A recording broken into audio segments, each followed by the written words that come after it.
All right, welcome to Witchpolice Radio. I'm here with someone who's been on the podcast before, but it's a really long time. I think it's been it must have been what 2017, 18, something like that when you were last on the show. Yeah, It's been quite a while. yeah, it's been a few years. Yeah. Yeah, so I think that the best way to maybe start this off is if you want to introduce yourself and maybe just give a bit of background about what it is you do as a musician, just so people who maybe aren't familiar with you can get an idea of what it is you do. Well, I'm Kieran West. I spent a lot of years playing in my band, Kieran West and his Buffalo Band. We were sort of an alternative country group. Um, and I've played around in a couple other bands. I was in Sebastian Al for a while playing guitar. I played acoustic guitar in Micah Ehrenberg's band for quite a few years as well. And yeah, so I've been on the scene in some way or another since I was about 15. So for about 15 years now. And what are you doing now? I mean, I know a lot of those projects kind of seem like you're talking about them in the past tense. What is the current project that you're working on, or projects depending on what you have on the go? Yeah, so I am just about finished a solo record, and that'll be out December 15th. Um, and I have just started in the last couple of years started a new band that I'm really excited about. We sort of started right at the beginning of COVID, and so it was slow going for us for the first 2 years. Sure, yeah, yeah. But yeah, we're called Looking Inward, and that's with Ian Clements, who was in Soul Hounds. Right. And I played with him in Sebastian Al, and with Kelly Martin, who is the bass player for the Details, and Casimir Gruel, who is one of my bandmates in Micah's band, and he played in Lanakai, and he has his own solo music as well. Yeah, yeah. I've had Um, him on the show quite a while back as well, but for sure, yeah. So those are mhm, all well-known people within the local music community as well. mhm. Yeah, I mean, I the idea with that was really just Kaz and I wanted to get together and write some songs together, and I had never really done that, write collaboratively. And then I met Kelly actually because I work with her, um, and so I had wanted to play with her for a very long time because I was a big fan of Details, Yeah. and so it just kind of happened that Kaz and I were talking about playing together, and then I wanted to play with Kelly really badly, and Ian and I played in Sebastian Al for a couple of years, and I really wanted to get back into playing with him. So everything just kind of um, came together sort of all at once, and that was how we all kind of came together as a group. And then COVID happened. Yeah, and then COVID happened. Yeah, So I like yeah. I'm sick of talking about it. I'm sure you are. Everyone's sick of talking about it. But at this point, like, how did that affect things? I mean, especially you just started this new band. I mean, that's an exciting time. You're starting to get an idea of what you want to sound like, and then developing sort of the communication between members and things like that. And then you're stuck in this situation where you can't even get together. How did you manage to keep momentum going? I guess to still exist now, despite those 2 years of kind of shittiness, enforced shittiness, I guess. Hmm. Yeah, I mean, we really didn't keep momentum going in a lot of ways. We got to, as kind of restrictions weakened, we would get together periodically, and we also, we're all sort of cautious people, so Yeah, we weren't even really concerned with what the restrictions were, but more how we felt. And a lot of the times we felt that we wanted to be safe over kind of just, you know, taking every opportunity we could get just because the government had decided that whatever, like COVID doesn't exist anymore. yeah, Um, yeah, for sure. yeah. And then, like things really changed in my life because I had a son a year ago. So right around like before he was born, seemed like they were getting safer out there, and so we were kind of picking up a little steam. But then about a month before Isaiah, my son, was born, we that was when Omicron hit, Right. um, and so it was like all over again. We don't really know what this is like or what this is going to be like. And so I actually made the decision to just, like with my partner, we decided to just kind of shut down everything. And so for 3 weeks before Isaiah was born, and for a couple of months after he was born, we just didn't do anything because we didn't know what was going to happen, and we just didn't want to risk our, Of course, yeah. newborn getting sick. So there was another 4 months where we just kind of didn't practice. But then once once things with Omicron came to a little bit less of a serious point, we started to get together, and so over the last 7 or so months, we've been really working very hard on our material and our sound, and it's sounding really quite amazing. So Cool. Well, how do you define the sound? And I know that's a shitty question. People don't like answering it because there's so many genres and subgenres and subgenres. But I mean, is there a Cole's Notes kind of version of how you'd explain what it is that you guys sound like? yeah. Uh, Ian has coined it's post emo Americana, Okay. and I tend towards the term Nemo with an N at the beginning. Yeah. So I've always been really, really into Midwestern emo. That's one of the genres I grew up on, and so with all this kind of time to experiment, and I know this has been a story that's been told on this podcast a bunch of times, but I had a bunch of time on my hands to Well, right, and so did everybody, experiment. right? It's been such a weird experience for everyone to go through. Yeah. Yeah, So it never gets exactly. old, that story, because everyone deals with it differently, right? Yeah. So yeah, I ended up with all this time on my hands, and this is also like, I mean, throughout my time in Buffalo Band, I was living in active addiction, and so I didn't have any money ever, and I didn't really play my own gear, and I didn't have an opportunity to really develop my own sound. It was just kind of like, here are these songs that I've written, and I'm going to play it on whoever's guitar I'm borrowing tonight. Yeah. But this is the first time in my life that I've been able to kind of accrue some gear, and really flesh out what I want to sound like. And so, I like, one day I was like, I really would like to try playing a Telecaster or a Stratocaster. And so so I went to Long Played, and I like had at least one from there, and or I financed one, sorry. Yeah. And so that, I started playing around with that, and I got into this band called Gleamer. It's spelled Gleemer, Okay. and their lead guitarist plays with a lot of, like, he plays with chorus in a lot of their songs, like the chorus effect. And so I was like, yeah, that would be really cool to kind of just go out and buy a chorus pedal and experiment with it. And so that's what I did. And so I've developed this sound, which is by no means like original to me, but it's just something that I had never been able to do. And so it's like, okay, maybe I want to play like this. Maybe I want to sound like this. And so yeah, it's this kind of chorusy Stratocaster sound with a little bit of overdrive. Okay. And so it's like very much in that Midwestern emo style. And then I started experimenting with different tunings, like the tunings that they use in a lot of emo bands are kind of different than the sort of standard tunings that a lot of people use. Yeah.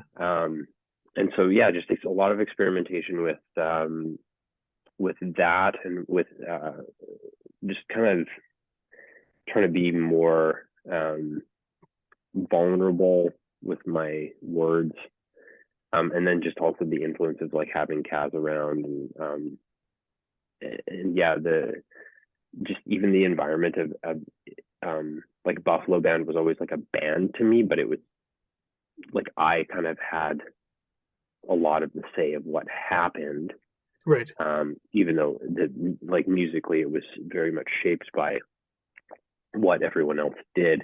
This is like my first time being in a band in a very, very long time. Like the last time I was really in a band was Sebastian L, and I left Sebastian L I think in 2014 or something like that. So Yeah, it's almost a um, decade.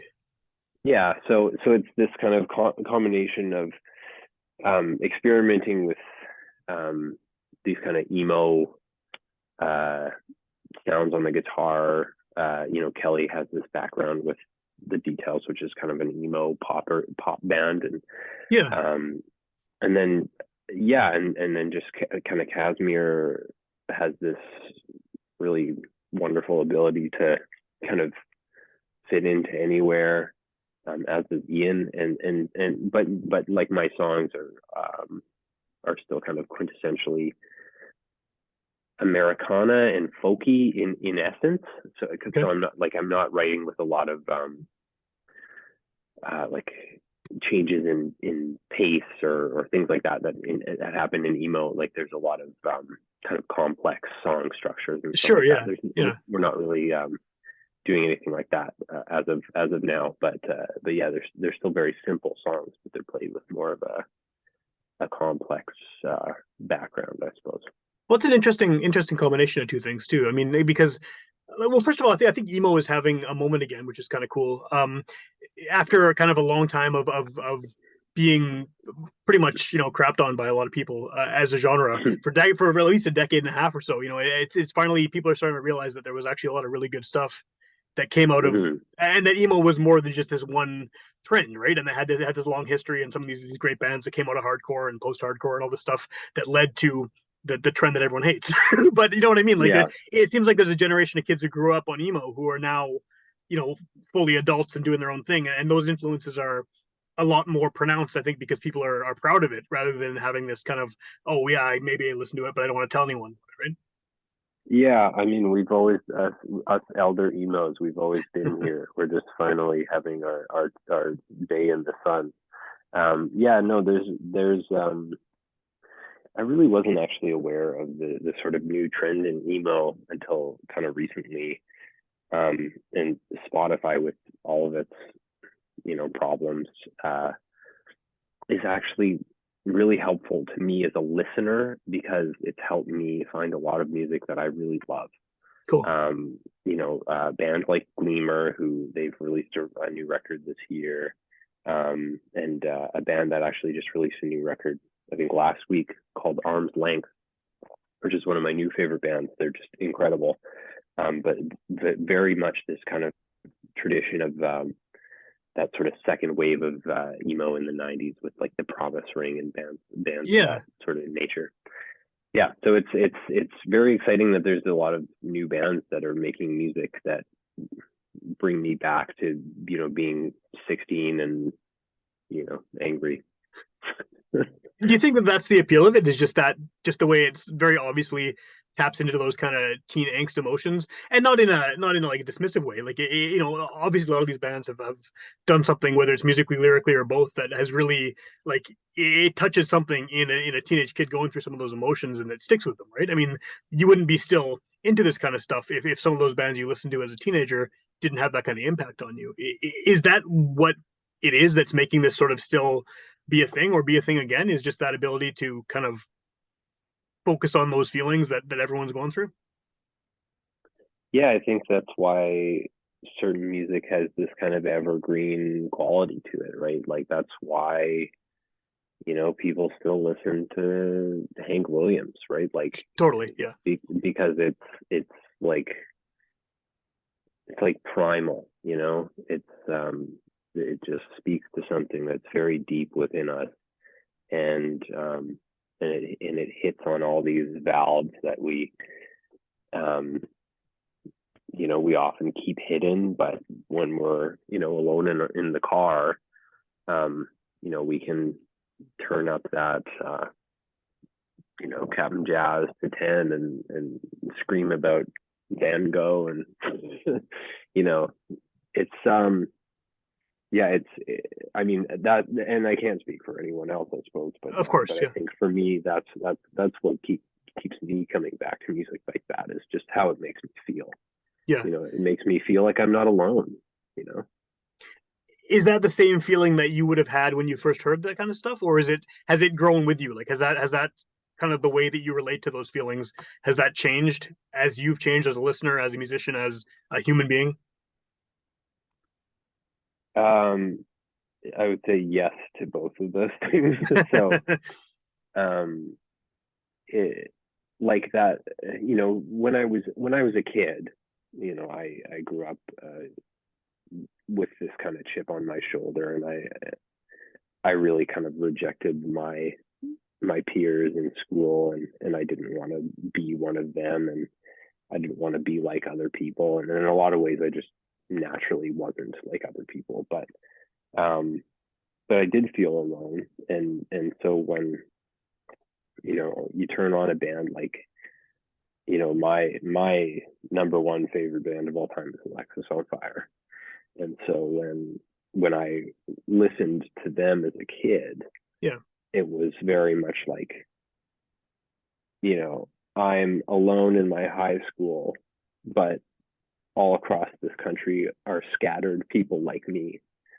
Um, but it has evolved in a way that's kind of healing too, right? So, um, now when I listen to that music, it's like, you know, not only am I not alone, but I have the ability to reach out to other people, and I have the ability to grow and Yeah. to heal and to change, right? And that's not something that I felt like when I was a kid. I just resented everyone, and I didn't want to change. I didn't think I needed to, but being a 30-year-old man who's a parent and has been through a lot and put other people through a lot, Yeah.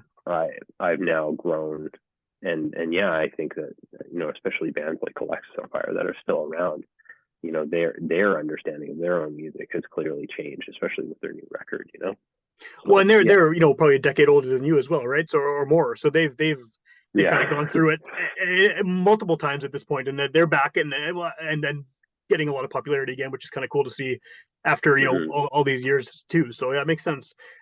How is your I mean, all this stuff that you've dealt with, I mean, over the past little while, becoming a parent, going through the pandemic, all of these things, how has that affected your songwriting? I mean, has it had an impact notably on it, or is it something that just kind of is subtle in the background?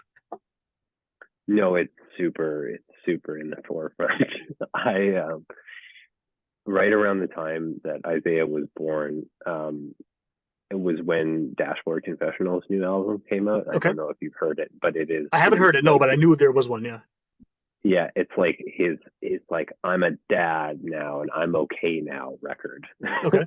I think I don't know the details of it, but I think he had some sort of a motorcycle crash, and so he had this sort of near death experience, and so this new record is very, very centered around, like, um it seems like he's trying to tell us all that he's very thankful for everything that he's gotten, and he loves doing this, but he is like a family man now, right? And Yeah. his number one thing is his family, and um so that record coming out right when I was starting to write a lot of songs for this new band, um really inspired by songwriting, because it was like, like, yeah, it's cool to write songs about being a dad, because Dashboard Confessional is doing it, then I can do it too. And it directly influenced like 3 or 4 songs that I just kind of just popped out of me, sequentially. Yeah. Cool. And do you think that like those are probably songs that you couldn't have written before, right? Just not having not gone through that experience of being a dad, because like I got older kids now, but I mean, yeah, it's a thing, right? I mean, it's not Hmm. something you know about until you do it. Yeah, I mean, that's been this whole experience. It's like nothing could properly prepare, and I mean, we, as a society, we make no real attempt to actually prepare people for parenthood, That's true. Yeah. like, you know having gone through it, right, there's nothing, this, because it's so unpredictable, and it's so, um it is just such a pivot, and I've, like I say, I went through, becoming sober after, you know, like years of drug and alcohol addiction. So Yeah. like I've been through a significant life changes, and this is like nothing else, right? But yeah, yeah, it's the kind of thing that you couldn't not write about, you know, from my viewpoint. Yeah, well, especially if you're writing music that is personal and then touches on emotions and feelings. I mean, that's you can't. That's what you're feeling when you're dealing with a new kid too, right? Is just that 24/7. So yeah, for sure. Yeah, yeah, exactly. Yeah. So at this point, I know you said you have a record coming out in December, but what's the best way to find you now? Like, are you playing shows leading up to that record release, or what's the plan sort of for the next few months or next month and Well, a half, I guess, at this point? yeah. So I this record is kind of the result of like years and years of planning and work. So this was another thing that was really affected by COVID, where after the Buffalo band kind of dissolved, um, I started working on this record with my new band, and that was with Matt Filopoulos and Dan Burtnick, and Ryan Lindsay was playing guitar for me. And so Matt and I made this most of this record, and then like everything shut down. Yeah. And then again, like I became a dad and all this stuff. I went back to school and all this stuff, and Matt, you know, started working as an electrician as well. So there was a lot of stuff that got in the way there. So this record is something that we've been sitting on for a really, really long time. And it's finally kind of, we're just tweaking the last things now. So there, as of now, won't be any sort of formal release show. But yeah, in terms of seeing me live, looking inward, we're playing our first show November 25th at Park Alleys. Oh, cool. Yeah, so tickets are available online, and I think there should be some at the door as well. Is that how do you feel about the OO playing? That's probably the first show you played in a while, right? With any project at this point because of COVID and everything else, or have you played shows recently? I've been really fortunate that I've been able to kind of sneak in and out. Okay, okay. So 2 years ago, the sort of first summer that we had, when everyone was like, yeah, COVID, but also, you know, it's summer and I want to have summer. Yeah, there was like that weird lull where things sort of happened, and then everyone was like, "Oh wait, no, we shouldn't be doing this." Yeah, yeah. Yeah, I think it was summer of 2020. I played a small festival, and then I played that same festival in 2021. Okay, okay. And I got to play like one of those backyard shows that people were having. So yeah, I haven't played any venue shows in probably since 2019. Okay. So I am really excited about that. Is it weird going back to that, especially with a new band? I mean, this is like a totally new thing for you, right? I mean, with this project, and now after a couple of years of playing venue shows, you're back with this one. Is it? I'm sure you're excited about it, obviously, but are there nerves related to this? Like, are you worried about it, or are you comfortable enough with the songs and with the other members of the band that you're good to go? Yeah, I think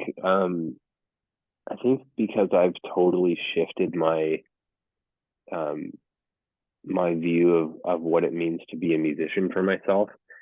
Like, there's really not a lot of pressure these days. Like, I want to put on a great show, like an Of amazing course. show for people. You know, that's one of the things that I've always been really proud of, is my ability to put on a great show. But you know, like, I'm no longer trying to do it, right? Like, it's not my job anymore, Yeah. and like, I mean, it never really was, but I'm no longer trying to make that happen, right? I have other things. I'm in school. I'm going to become a teacher. I'm a dad, you know, like, and the same is true for the other members of this band, right? Casimir is also a new dad. Right. Yeah. Yeah. You know, like, Kelly is like a million different things. She's like this kind of odd job Jane, and she does everything and is amazing at it. But and then same goes for Ian, right? So we're all kind of in this phase of life where we just need to keep playing because we love playing music. But there's really no pressure coming from anywhere. And like we've got this kind of group of people who are our friends and people who have admired our previous work, who are just kind of excited to see us play, and Yeah. like there's really no pressure. And so you know to for fear of sounding ignorant, I don't want to be too confident, but I really think that it's just like we're all just there for the same reason, to just enjoy ourselves and play music. And so yeah, like I don't know, it is strange to be like to be coming back to this, and it's certainly weird to be playing at a bowling alley. Yeah. But I mean, like in my younger days, I played stranger places, I so believe it. Yeah. Yeah. yeah. But that's almost an ideal position to be in, right? Where you're doing this and you're going to enjoy it, and you don't have that kind of thing over your head of like, what happens if this doesn't sell as well as we hope it to. Clearly, you want to get people out, and you want people to enjoy the show, but I mean, there's not that kind of extra level of stress, which I think is where everyone wants to be with something creative. If you're not doing it full time and that's your whole life, then you want to be in a position where you can really just enjoy it for what it is, and hope other people kind of pick up on that and get the same vibe off it. Yeah, absolutely. Yeah, I mean, yeah, it's all just about the music now, right? Like, the four of us in this band have had kind of varied experiences with the music industry, and like obviously Kelly is the most experienced in terms of that, because Right. she was in a very, very popular band for quite a few years. So we've all kind of had our experiences with the music industry, and we've all kind of shrugged that off and are no longer interested in engaging with that. So yeah, it's very freeing, certainly. For sure, yeah. What's the best way to find out what you're up to online at this point? I mean, I know people hear this when it comes out, which is going to be very soon, but they could also hear it a year from now. They could hear it 6 months from now, whatever. It's podcast is kind of always floating around out there. So what's the best way to Mm-hmm. track you down and hear your music that you have out now or in the future, and see what you're doing as far as shows and things like that? I think the best way to follow me would be on Instagram. So that would be at bad guy Kiki. That's bad guy Kiekie, which I think is very clever. It's a play on To Rihanna. Rihanna's Instagram handle. Yeah. Yes, right, right, right. But yeah, that's like anything that I'm doing, I'm gonna post on there. And yeah, I don't use Facebook anymore. I deleted that out in the wake of the Freedom Convoy, and I say that, I know for listeners they can't see the Yeah, Zoom, but I'm there's doing quotes around that. the bunny fingers with my Yes, with yeah, my yeah. fingers. No, Yeah, I don't think so anyone listening to the show is going to take the freedom part of that at face value, because yeah, I mean, if they you never do, know I though. You really never know. hope that you don't lose any Patreons over it. But Yeah, like, actually, I don't give a shit. So, yeah, yeah. No, yeah, that's a whole I other yeah, podcast. But so yeah, exactly. So yeah, no, I got rid of my Facebook, and I'm frankly too old to put up posters. So Instagram is it for Instagram me. it is. Right on. Yeah. And then your older stuff. I mean, I know you have a lot of recordings kind of out there in the world. Are they still available online, like the Buffalo Band stuff and everything, or is it just sort of you have to stumble upon it in someone's basement or whatever? No, yeah, Buffalo Band is still up on all streaming platforms. Both of our records.